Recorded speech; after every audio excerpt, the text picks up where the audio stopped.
Ya.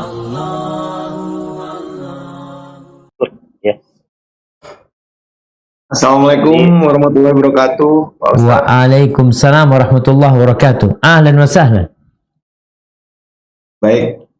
Masya Allah. Kayaknya udah bisa bahasa Arab antum nih. Belum. Ini Pak Ustadz, saya mau nanya, cuman mohon dikoreksi apabila ada kesalahan Pak Ustadz. Karena benar-benar ini ketidaktahuan saya. Salah satu musibah bagi manusia adalah apabila ketika nikmat yang diberikan Allah kepada manusia itu dicabut sama Allah. Dan salah satu nikmat yang saat ini saya sedang mengalami adalah nikmat dalam menjalankan ibadah apapun itu, termasuk sholat, termasuk hadir di acara taklim seperti ini. Itu saya merasakan seperti nikmat untuk menjalankan ibadah itu dicabut gitu. Jadi kayak ibaratnya sholat ya sekedar menggugurkan satu kewajiban gitu, yang kayak kita nggak bisa merasakan bagaimana nikmatnya seorang hamba bertemu dengan Allah seperti itu gitu. Yang sekedar misalnya sholat zuhur 4 rakaat ya kayak orang jumpalitan selesai kemudian kelar gitu. Terus kemudian apabila ada di acara seperti ini kayak sekedar absen nama juragan udah selesai nanti setor muka ya. Setor muka. Bagaimana apa yang harus saya lakukan untuk mengembalikan nikmat itu agar dalam beribadah saya benar-benar bisa menemukan kenikmatan yang hakiki, bagaimana ketika seorang umat manusia bertemu dengan Allah seperti itu. Nah, subhanallah. Terima kasih. Barakallahu fikum. Assalamualaikum warahmatullahi wabarakatuh. Waalaikumsalam warahmatullahi wabarakatuh. Masya Allah, pertanyaan yang menarik dari Mas Pur ini jamaah. Ya. Jadi memang banyak orang itu kalau bicara musibah buat dia itu ya kehilangan anak, kehilangan motor, di PHK, kemudian sakit, itu musibah. Ya, itu salah satu musibah. Tapi ternyata ada musibah yang besar. Yang Rasul SAW berdoa, wala taj'al musibatana fi dinina. Ya Allah, jangan jadikan musibah kami itu menimpa agama kami. Jangan sampai. Kalau yang hilang itu rumah, kalau yang hilang itu motor, insya Allah bisa balik. Tapi kalau yang jadi musibah itu agama kami, agama kita bisa jadi kita keluar dari Islam itu, bisa jadi kita melakukan dosa, itu musibah. Bisa jadi kita meninggalkan sholat.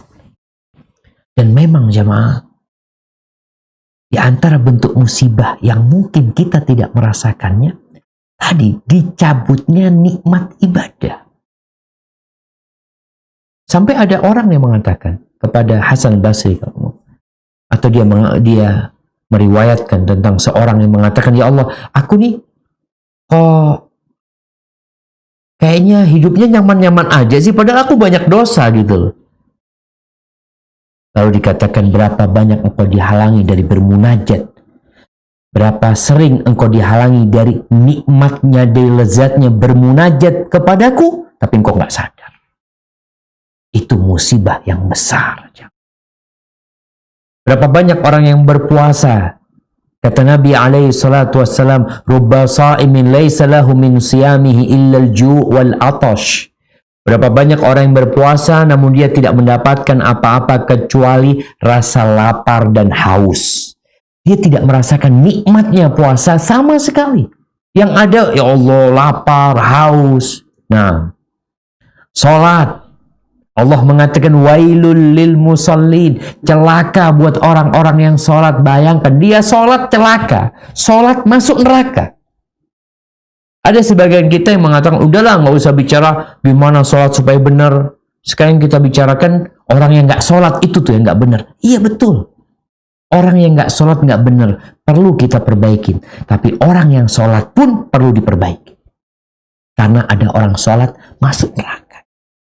Wailul lil musallin alladzina hum an salatihim sahun alladzina hum yura'un. Mereka yang ria, mereka yang seenaknya aja sholatnya tanpa mengikuti aturan, ternyata masuk neraka. Apa sih yang menyebabkan Kita kehilangan nikmat baca Quran, nikmat berzikir. Kemarin Ramadan Ustaz, alhamdulillah ana bisa hatam. Kok sekarang nggak bisa hatam? Kemarin Ramadan ana bisa sholat terawih 11 rakaat, ana bisa sholat terawih 21 rakaat, 23 rakaat. Sekarang wala 1 rakaat. Kenapa? Kita perlu bertanya memang. Ini musibah. Kalau bicara musibah, orang kalau bicara dunia dengan COVID-19 ini, mereka berbicara umpamanya biasanya penghasilan anak itu 100 juta setahun atau sebulan gitu. Sekarang nggak ada, rugi ada 100 juta. Kok bicara rugi? Padahal memang belum ada keuntungan. Kalau bicara rugi kan hilang duitnya. Ini memang engkau belum bekerja, nggak ada kerjaan. Tapi engkau sudah menghitungnya rugi. Karena dalam benakmu ada keuntungan di sana, tapi engkau tidak mendapatkannya. Kalau bicara nih, sholat kemarin, antum sholat terawih 11 rakaat, 21 rakaat, kemudian sekarang antum nggak sholat sama sekali. Apa nggak rugi antum? Baca Quran yang 1 huruf dapat 10 kebaikan. Kemarin Ramadan antum baca, sekarang antum nggak baca. Apa nggak rugi? Itu musibah. Apa yang menyebabkan musibah itu menimpa di kenikmatan kita beribadah? Dosa. Dosa.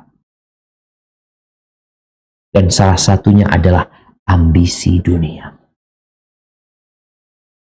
Kadangkala kita nih bicara dosa itu dosa. Enggak, anak tidak berzina, anak enggak ini. Iya, tapi ada dosa di hatimu.